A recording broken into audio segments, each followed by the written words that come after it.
bien, no sé más. Porque cuando empecemos. Hola, soy Erika Ibargüen, colombiana, nací en 1980, tengo 45 años, nací en Bogotá, pero me crié y me educó mi abuela en Ismina, Chocó. Soy una mujer del Pacífico colombiano, donde mis costumbres y mis tradiciones fueron construidas de la mano del río San Juan en los años 80 en un municipio del Chocó donde no teníamos servicios públicos. Pude aprender a sobrevivir en el territorio. Una mujer que aprendió, una mujer no, una niña que tan solo con 7 años ya aprendía un fogón de leña. Esa soy yo. Eh, Mi infancia determina todo a lo largo de mi vida. Soy una mujer que a los 17 años fui madre y nuevamente a los 19 en una crianza muy difícil en el territorio del Pacífico colombiano, donde en la casa de mi abuela vivíamos más de 25 personas. Al mi padre y mi madre no asumir su maternidad y su paternidad, pues terminó en oficios varios, en cocinar, en ayudar a cuidar y educar niños más pequeños que yo. Eh, Terminó saliendo del territorio en brazos de un hombre mayor a mis 15 años, buscando una salida y una huida de estos espacios. Y con él tengo mis 2 hijos. Llego a una vida donde también tengo que huir, una vida llena de maltratos físicos y psicológicos, donde la felicidad siempre la vi lejos. Otra vez tuve que huir. Llego en el año 2003 a Bogotá con 2 maletas y 2 hijos a un terminal de transporte donde nadie me espera, pero llego con todos los sueños y todas las ganas de salir adelante. Al ver a mis 2 hijos en la ciudad de Bogotá con tanto frío y tanta necesidad, tomo el directorio de Páginas Amarillas en ese entonces y llamo a varios familiares que pues no me dan la entrada a su hogar, pero finalmente recuerdo que mi madre biológica vive allí y la llamo y ella me contesta y claro, me dice que puedo estar allí, pero debo dedicarme a las labores del hogar, como es lavar, cocinar y cuidar de su hogar. Y logro estar allí algunos meses, donde dormíamos en una cama de 90 centímetros con mis hijos, yo hacia arriba y ellos hacia abajo para poder estar bien en ese espacio. Y duré ahí tan solo 7 meses mientras me integraba a la ciudad de Bogotá y logro salir de allí a vivir en el barrio de Engativá con mis hijos, con muchos sueños y muchas ilusiones, aprender a vender flores en la calle, a vender telas, me convertí en una secretaria y así pude empezar a sacar adelante a mis hijos e ingresar a la universidad. De esa misma manera pude empezar a educar a mis hijos, a entrarlos a estudiar su primaria y logro alternar mi educación universitaria con su educación primaria y secundaria de mis hijos y logramos como hacer esa formación académica básica que se necesita para salir adelante. Es una vida llena de desafíos como la de todos los colombianos y quizás de todas las mujeres en el mundo.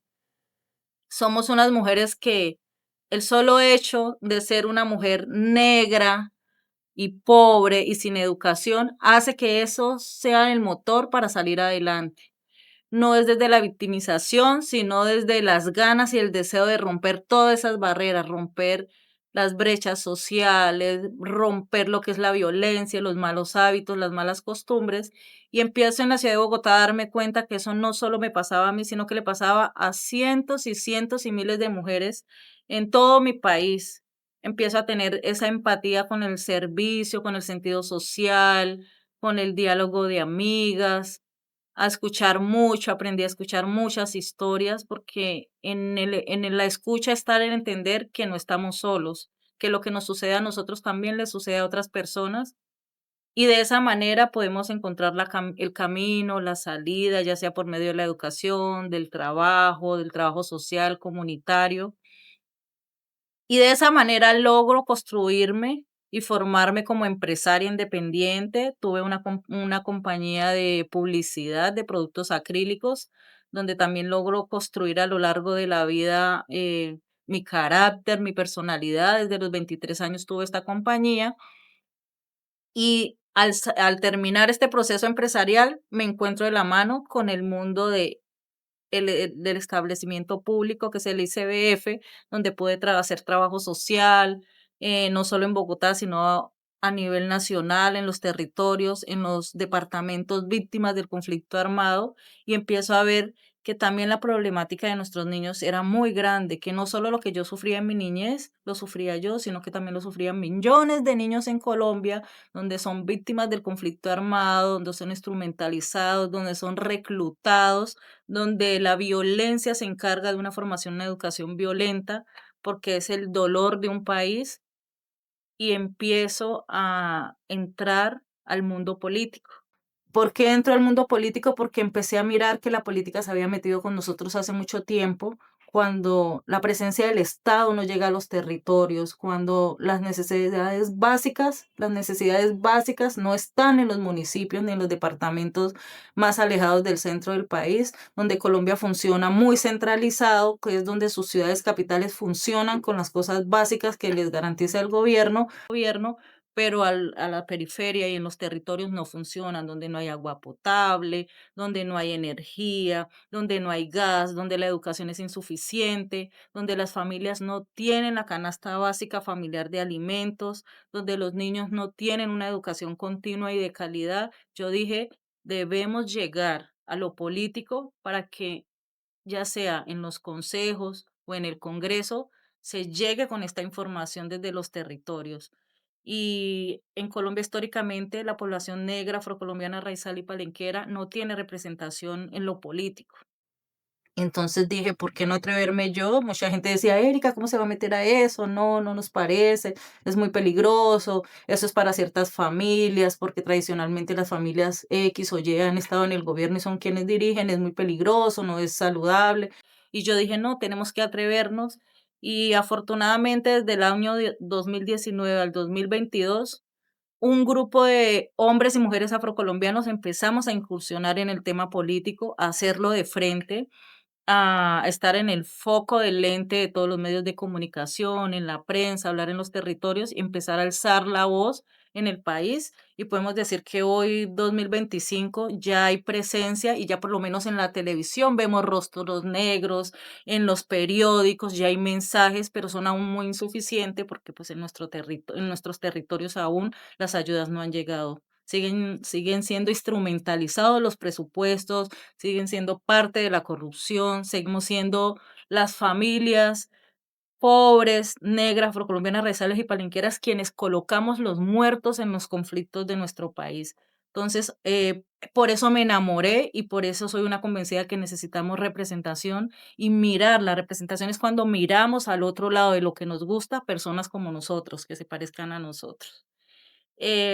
Hoy me encuentro en Dallas, Texas, desde el año 2022 como resultado del exilio político, porque el ejercicio político del año 2021 y 2022 como candidata al Senado de la República de Colombia, tuve un ejercicio claro y transparente, con el apoyo de amigos, con el apoyo de mis hijos que ya son jóvenes, adultos. Mi hijo Sebastián es un politólogo y mi hija es una enamorada de las comunicaciones.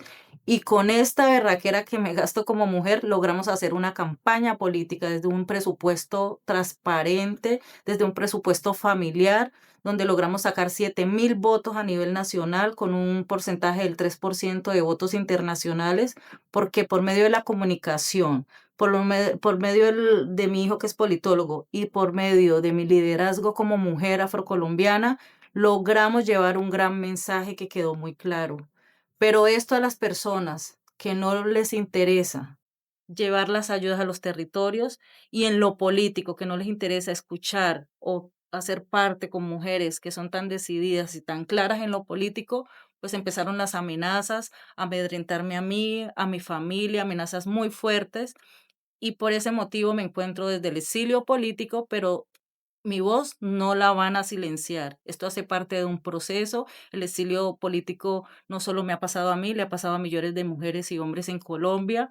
Cuando hacemos la política de manera clara y transparente, esto no combina. Entonces, hoy me encuentro acá, volví a hacer lo mismo que cuando llegué a Bogotá, me encontré el mundo de la limpieza y el servicio doméstico.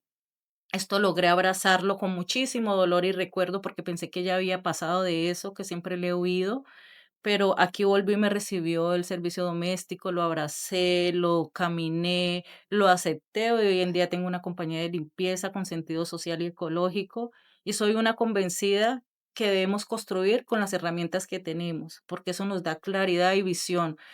Sigo conociendo grandes personas en la ciudad de Texas. Tuvimos nuestra primera celebración y conmemoración de la afrocolombianidad con hermanos colombianos, no solo hermanos negros, afrocolombianos y raciales y palenqueros, sino también nuestros hermanos mestizos colombianos que hacen parte de procesos sociales, culturales en la ciudad y en el país. Y de esa manera logran encender esa llama que hay en mí de nuevo, porque a veces en el exilio político uno olvida quién es, uno pierde su identidad, afloran todos los traumas, las emociones, se te mueve la vida. Y este país te da muchas oportunidades para lograr cosas económicas, pero lo emocional hace parte de lo individual, de lo que uno debe trabajar, trascender y lograr. Y hoy en día siento que mi voz no ha sido silenciada, se está estructurando, se está formando de una manera distinta. Y creo que donde quiera que vamos debemos llevar nuestro mensaje. Nuestros hermanos colombianos también desde el exterior necesitan redes de apoyo, también necesitamos mostrar que desde el exterior podemos aportar para nuestro país y no es solo lo económico, también lo cultural, lo social y lo político es muy importante porque allá están nuestras familias, nuestros amigos, y quizás nuestros sueños, porque ¿por qué no? ¿Por qué no los territorios algún día tener los privilegios que tienen las ciudades capitales? Cosas tan básicas como los servicios públicos que aún faltan en el territorio del Pacífico colombiano, aún no hay acueductos, el servicio de energía es inestable, los niños tienen que caminar 2 y 3 horas para ir a su escuela, muchas veces llegan y el colegio está de una manera muy deteriorada por el clima, no hay tableros, el profesor no pudo ir, el Estado colombiano no responde muchas veces por los materiales ni la forma en que debe ser educados los niños y siguen educando a nuestros niños de una manera incorrecta porque los educan para un sistema que no funciona. Entonces yo soy una convencida que desde el arte, desde la cultura, desde lo político se puede transformar sociedades y comunidades que aún están muy alejadas de la realidad. Aún en Colombia hay lugares donde ni siquiera existe el Internet en el 2025. Entonces, ¿qué quiere decir eso? Que nuestros niños, niñas, jóvenes y adolescentes no tienen un contexto real de lo que pasa en su país y mucho menos en el mundo. Algo muy importante que quiero decirles en este momento para que lo tengan presente y lo trabajen en su mente y en su corazón. No perdamos la humanidad. Siempre recordemos que no estamos solos, somos parte de una familia, de una comunidad y una sociedad. No olvidemos la importancia de tener el sentido social y comunitario. Siempre tenemos mucho que dar y compartir con los demás. Entonces, ese es mi gran mensaje. No olvidemos a los que han hecho parte de nuestra vida y de nuestra historia. Ellos aún esperan por nosotros.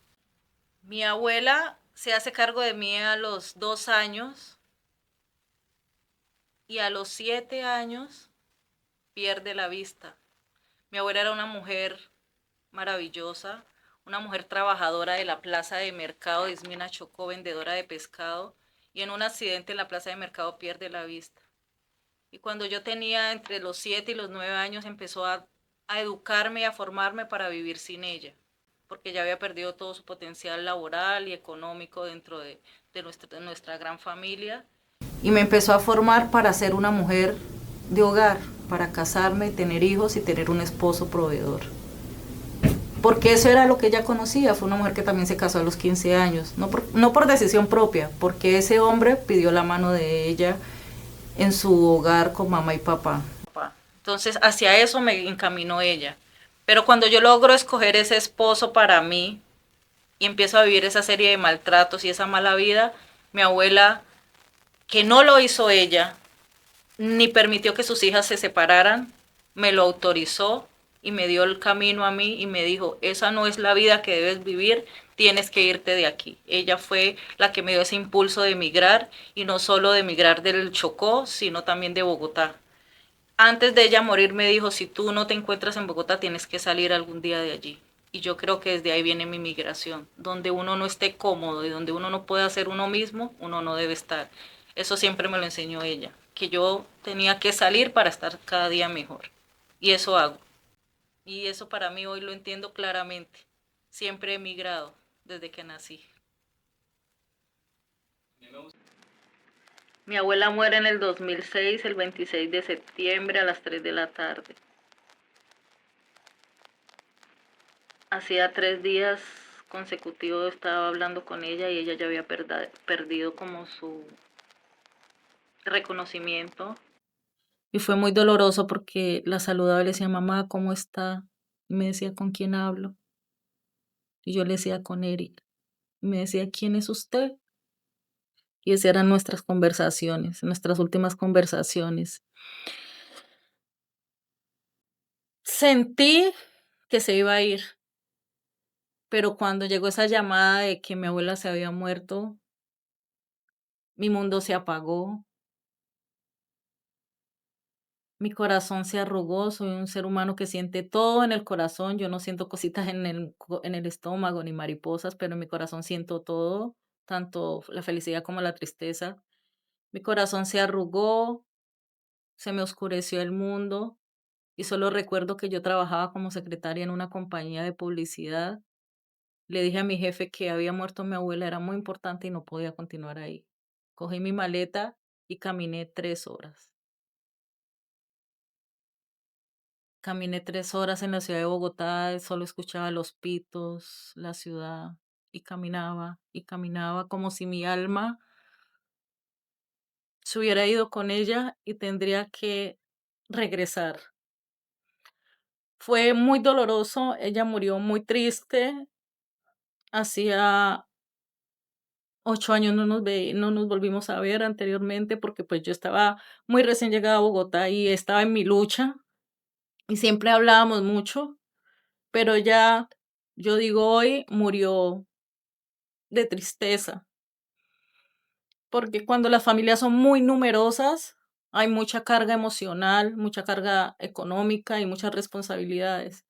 Y ella a sus 86 años sentía que ya nadie la visitaba, sufría por muchos problemas familiares de todos. Y me dolía porque yo soñaba llevarla algún día a Bogotá y estar conmigo y compartir cosas, pero pues también era difícil, no veía, era ciega y, y yo aún no tenía las herramientas.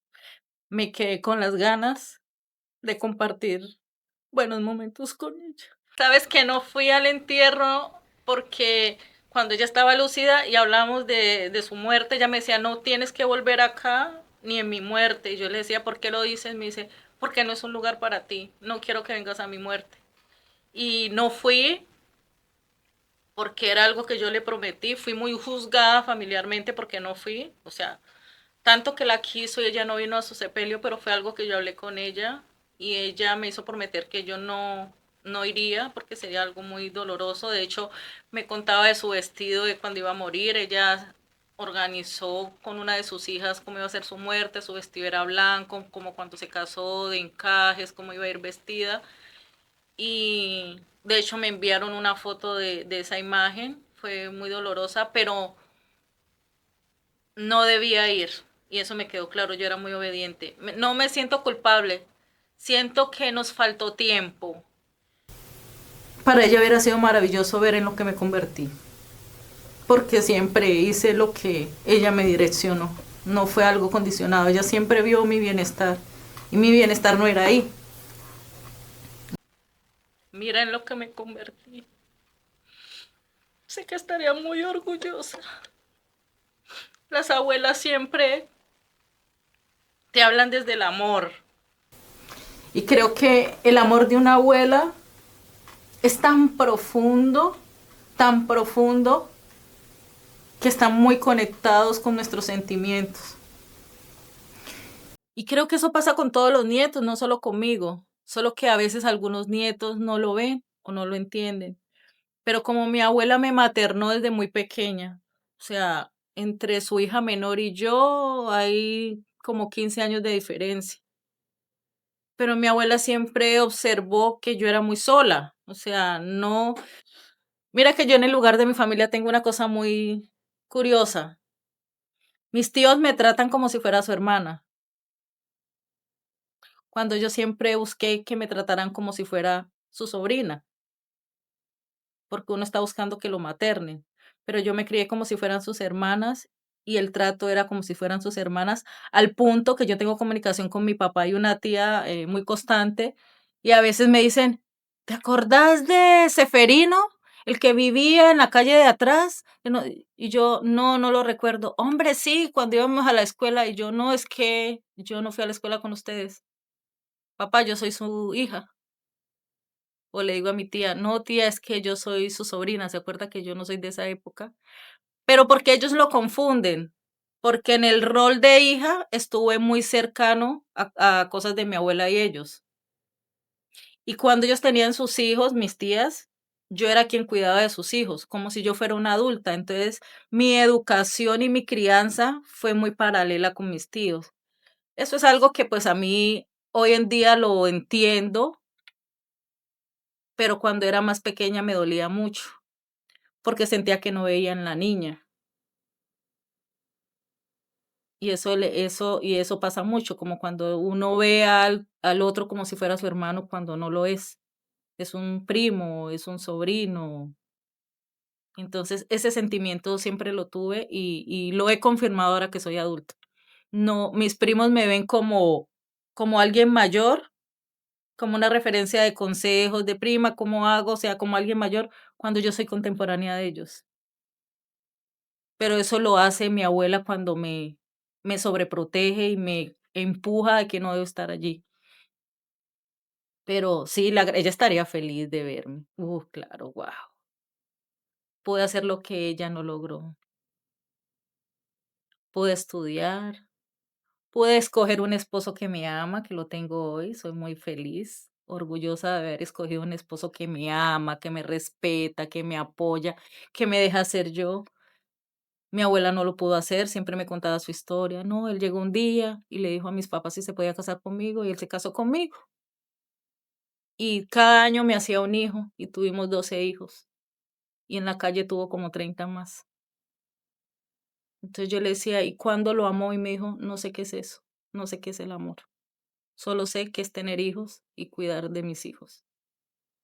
Entonces sé que mi abuela está muy feliz porque encontré el amor, porque fui capaz de alejarme de hombres que no me hacían bien, no me dejaban ser yo o me maltrataban.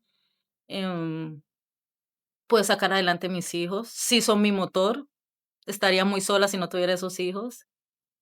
Y todo lo que he caminado y me he convertido en una mujer de principios, valores y un referente. Claro, en mi primer matrimonio el papá de mis hijos me maltrataba. Yo tenía 15 años y él 26. Hoy entiendo que eso es un abuso. Él abusó de mí. Yo tenía 15 años y en la forma en que llegó la intimidad también fue muy chistosa. Yo no sé si eso lo corten o qué después, pero no sé. Yo lo conozco a él en la casa de una tía a los 14 años. No sé, yo creo que no era amor, fue como la forma de salir de mi casa porque yo ya necesitaba salir de mi casa. En mi casa materna yo era la que cocinaba, la que planchaba, la que cuidaba a los niños, y pues, para eso yo me calaba lo de mi abuela. Mejor que se vaya y haga eso en su casita, a jugar a su casita. Y me voy con él, yo de 15 y él de 26. Y yo recuerdo tanto que él me dijo, llegué a Ismina a visitarte, porque él vivía en Quibdó. Me dijo, ¿y te traes un LP? Y yo, wow, chévere. En esa época, eso fue en el 1995. Y salió el LP de Marc Anthony y la India. Y yo, ay, wow. Y me dijo, subamos al segundo piso. Y él se quedó en un hotel que se llama Orsán en Ismina, todavía existe. Y yo subí por el LP y de repente él me lo entregó, me dio un beso, fue como nuestro primer beso. Yo era muy pendejita de pueblo, pueblerina. Me dio un beso y de repente me acosté en la cama y ahí pasó lo que pasó. Yo, en esa época hablamos de la virginidad y era muy importante y las amigas lo hablábamos y no sé qué. Y sucedió eso y yo bajé y llegué a la casa con el LP y entré al cuarto de mi abuela. Y mi abuela, mi hija, ¿cómo está? Yo bien. ¿Todo está bien? Y le dije, sí. Me dijo, ¿dónde estaba? Le dije, no, es que vino Joan, así se llama él, y me regaló un LP. Y me dice, ¿y usted para qué un LP si no tiene ni un equipo de sonido? Y yo no sé, yo me puse súper feliz y me reía. Y me decía, ¿y qué más pasó? Y yo, nada más. Me dijo, ¿segura? Le dije, sí, segura.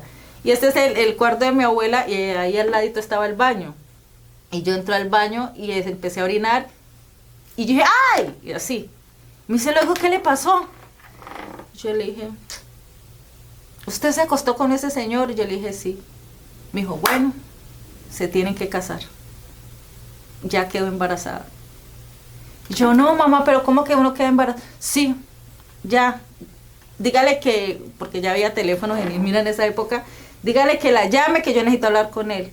Y habló con él y le dijo, no, usted se tiene que responder porque ya se acostó con ella, ya está en embarazo, no sé qué, no tienen que organizar cómo se van a ir y todo. Y entonces él dijo, ¿quiere que yo vaya a hablar con usted allá? Me dijo, no, yo le digo a ella para que se vaya con usted, yo no quiero que nadie se entere.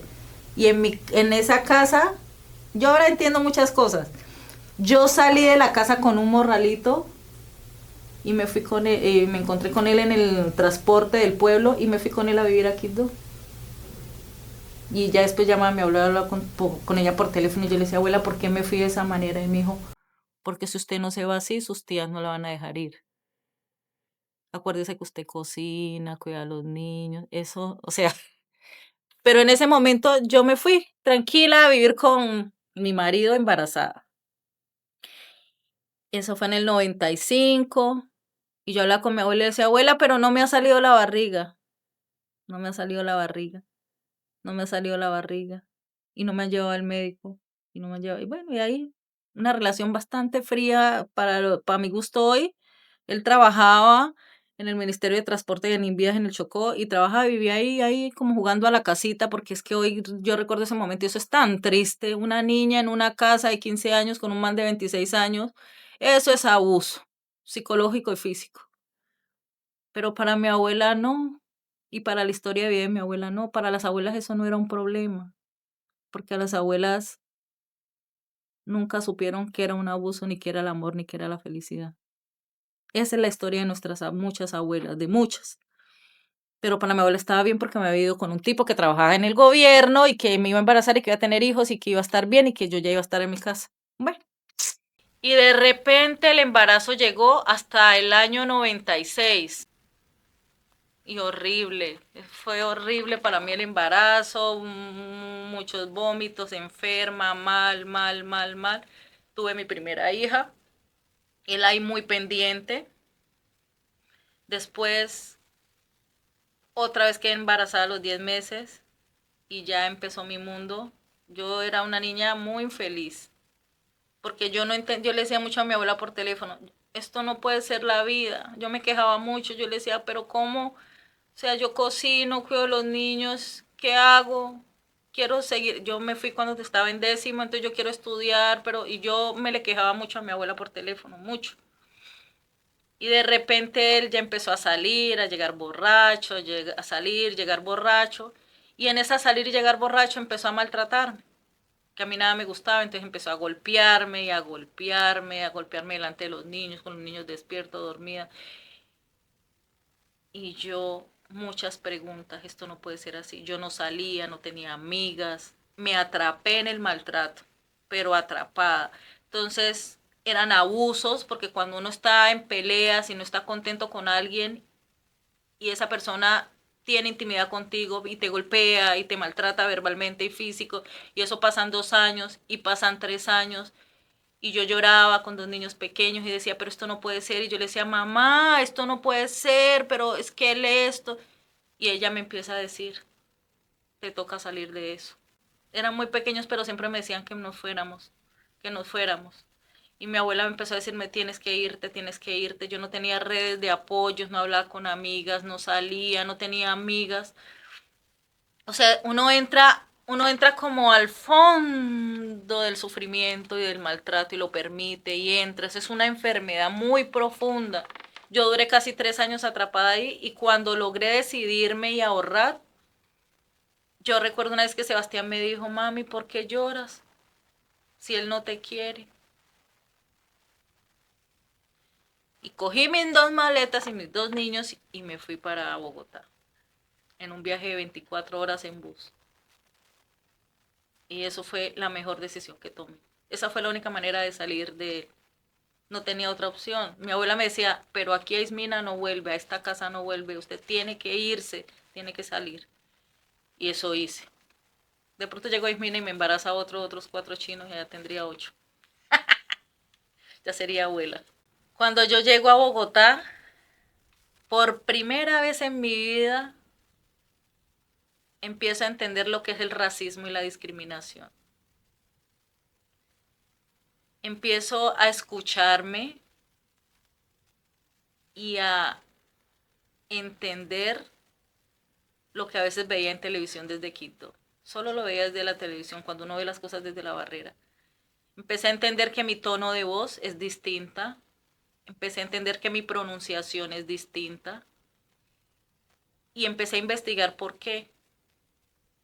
Y entendí que como venimos de un proceso de esclavitud, por lo tanto la educación a nuestros territorios llegó de manera tardía, y entre los lenguajes africanos y el español, en esa combinación, sin la educación formal y de calidad, pues nosotros hablamos de la manera en que hablamos.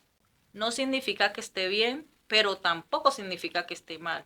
Eso hace parte de la diversidad étnica y cultural de un país, porque Colombia es multicultural y pluricultural. Empecé a entender el racismo y la discriminación de la manera como nos ven distintos. Cuando no somos distintos, somos iguales y de manera diferente. No somos distintos, somos diferentes. Empecé a sufrir muchos ataques en el transporte público por mi cabello. Yo soy una mujer de un cabello afro muy abundante, un cabello rebelde, me encanta, se parece mucho a mí, a la fuerza que llevo interiormente. Y recuerdo con mucha tristeza una vez que venía de trabajar en un bus y yo me senté y llevaba una moñita cogida y todo mi cabello frondoso, suelto. Venían 2 estudiantes universitarias y la una le dijo a la otra, me da un pesar con las mujeres negras, tienen el pelo tan feo, lo tiene más lindo una rata. Hasta las ratas tienen el pelo liso.